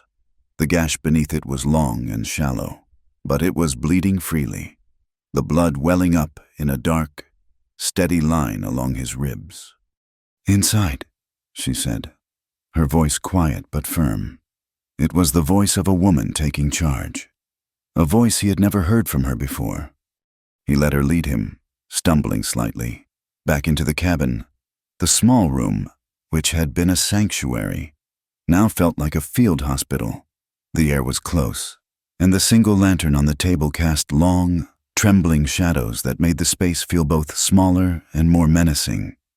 She pushed him gently down onto one of the chairs, then turned to the water bucket.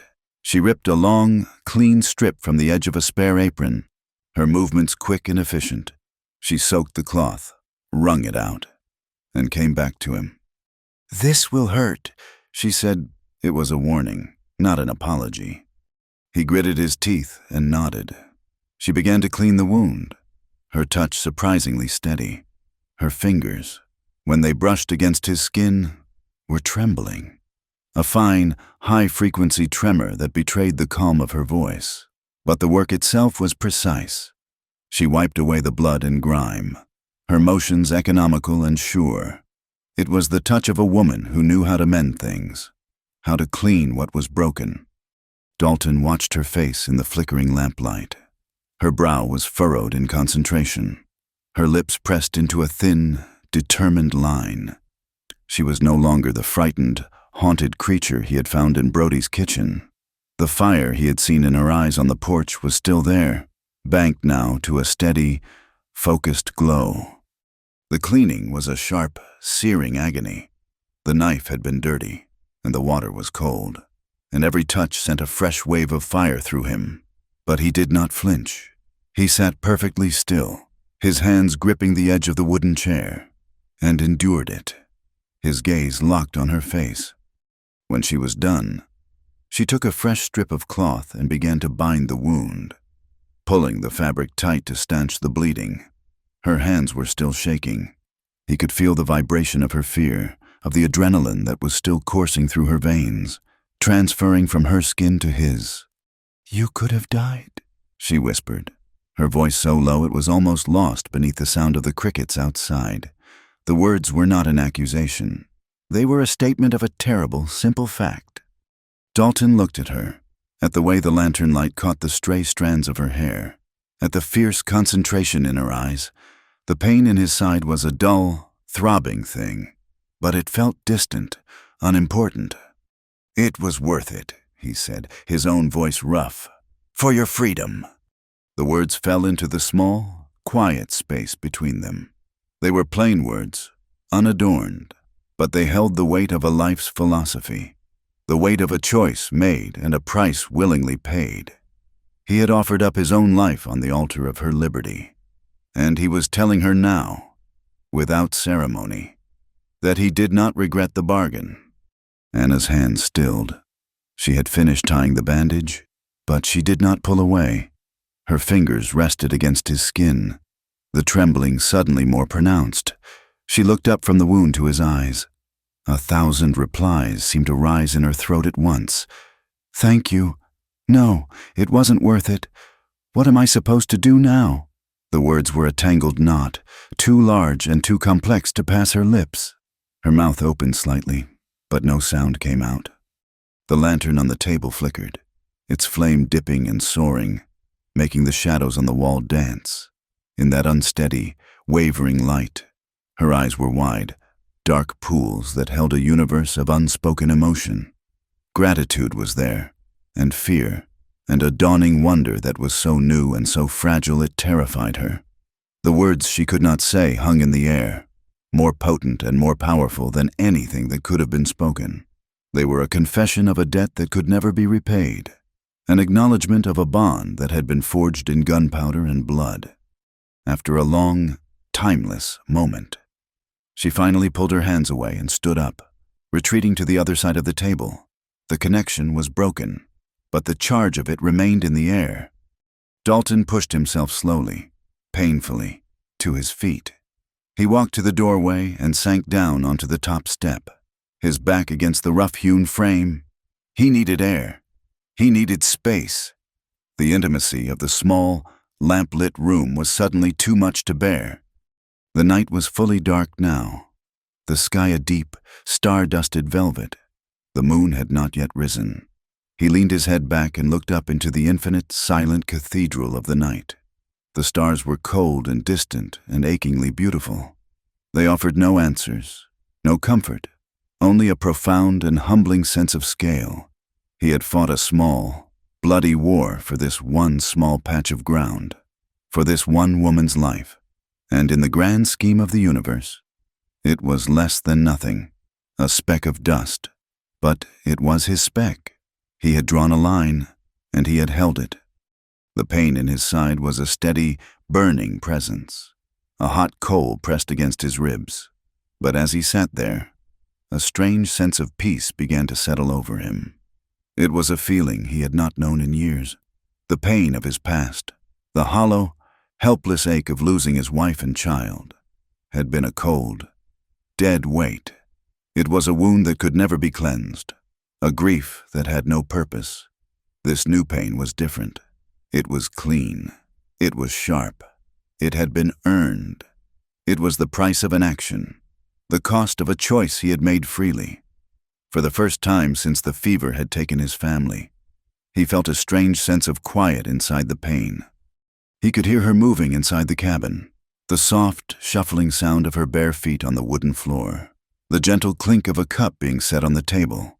They were small, ordinary sounds, the sounds of a life continuing, and he knew, with a certainty that went bone deep, that those sounds were the reason. They were the answer to the silent, accusing questions of the stars. He had not been helpless this time. He had not just watched, he had acted. The sound of her footsteps was the proof that it had mattered. He sat there all night as the earth turned and the constellations wheeled across the sky. He did not sleep. He watched as the moon rose, bathing the clearing in a cool, silver light that made the scene of the battle look unreal, like a half-forgotten dream. He watched the shadows of the aspen trees lengthen and then recede. The cold of the night seeped into his bones, but he did not move. He was a sentry, a guardian, keeping watch over the small, fragile island of light and life behind him. The first hint of dawn came, a pale gray light that slowly erased the stars. The world held its breath, and then the sun broke over the eastern hills, spilling liquid gold across the land. The light touched the porch, warm and new, and fell across his face. He felt its warmth, and for the first time, he felt the deep, profound exhaustion of the night. He heard a sound and turned his head. Anna was standing in the doorway, a cup held in her two hands. She had been standing there for some time, watching him. Her face was pale in the morning light, her eyes shadowed with lack of sleep, but the haunted, frightened look was gone. Their eyes met. In the clear, honest light of the new day, there were no more shadows to hide in. The terror of the night was gone. The frantic energy of the fight was gone. The shaking in her hands was gone. All that was left was the two of them, the man with the wounded side and the woman with the quiet, steady eyes. All that was left was the truth that had been forged between them, a truth that now had to be spoken. She held the cup out to him. It was a simple tin cup, steaming with the clean, bitter scent of fresh coffee. He took it, his knuckles brushing against hers, His hand was scraped and bruised, her own still faintly trembling. But there was a new and steady warmth in the brief contact. He drank, the hot liquid a welcome shock against the cold exhaustion in his bones. He did not take his eyes off her. The morning was quiet. The only sounds were the gentle whisper of the aspen leaves and the distant, melodic call of a meadowlark.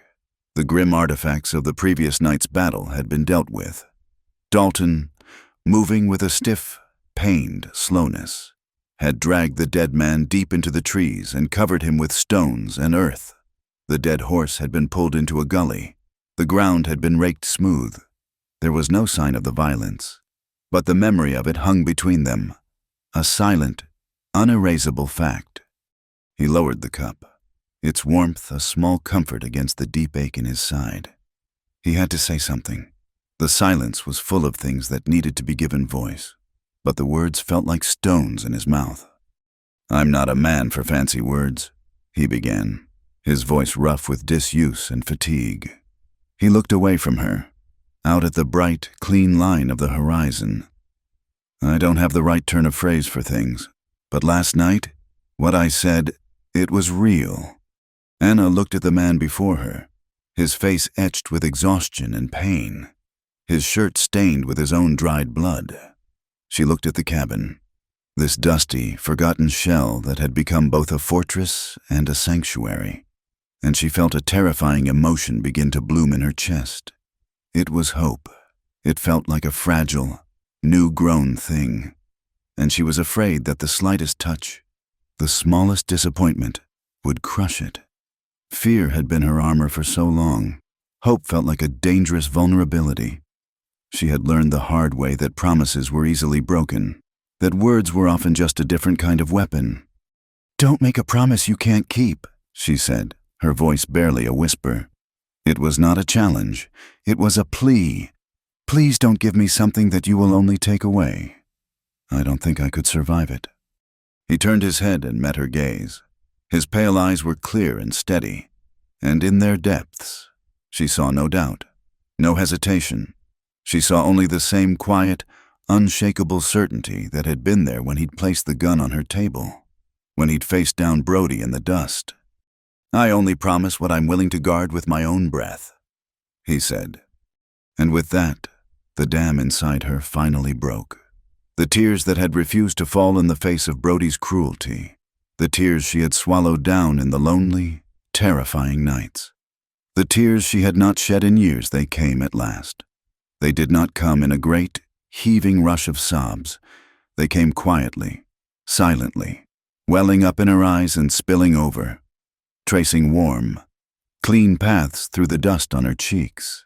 It was a slow, gentle rain after a long and terrible drought. It was a release so profound it left her shaking. She did not cover her face. She did not turn away. She stood before him and let him see her cry. A final, complete surrender of the hard, protective shell she had built around herself. She took a ragged, shuddering breath. "I thought I was broken," she whispered through the tears. "I thought he had broken me into so many pieces that I could never be whole again."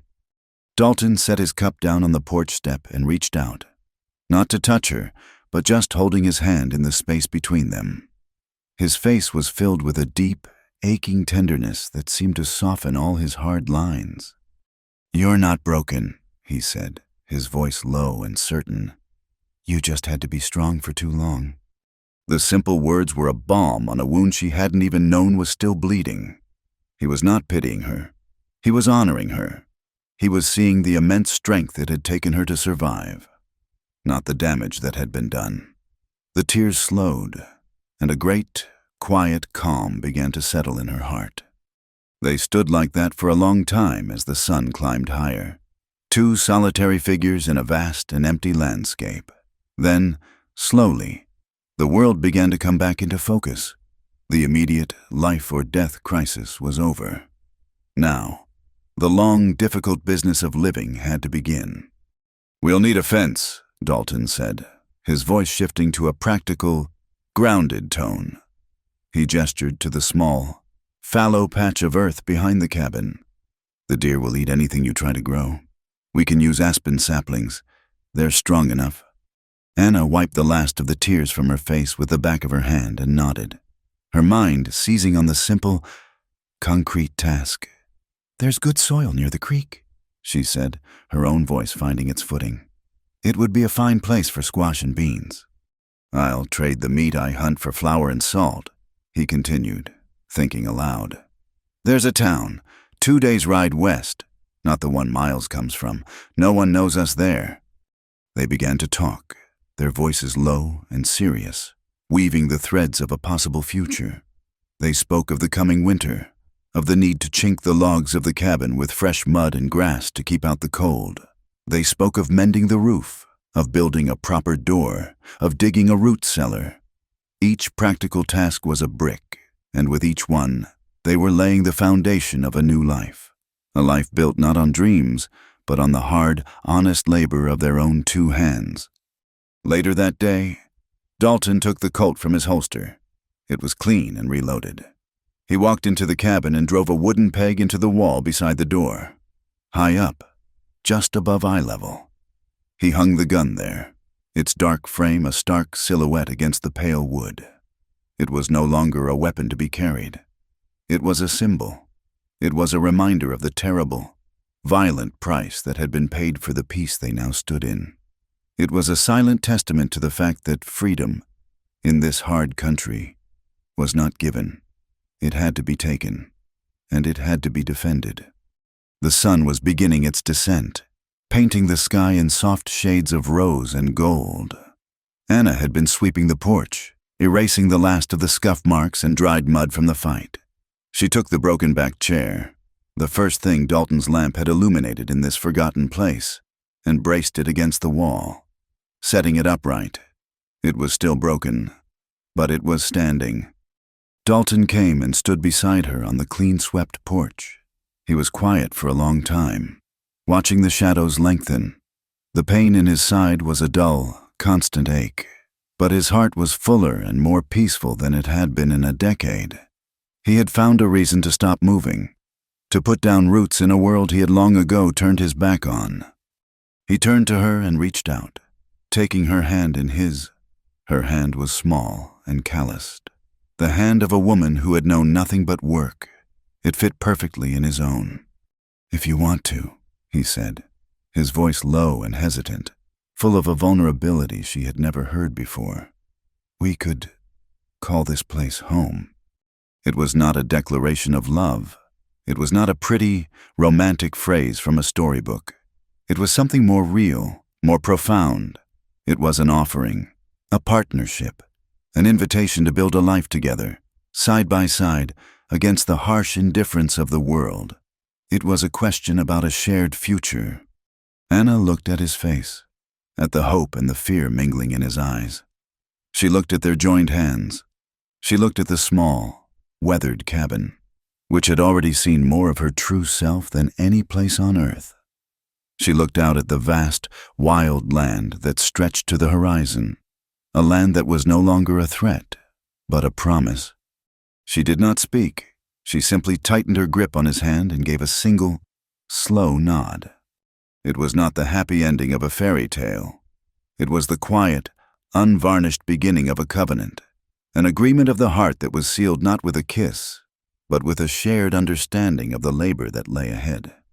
A cool wind began to blow down from the high country, carrying the clean, sharp scent of distant, unseen snows. High above, the hawk cried out again, its voice no longer a lament, but a sharp, clear note of possession, a claiming of its territory. The land was as wide and as wild as it had always been, but this time they stood together, facing it. The porch was clean. The broken chair was standing tall.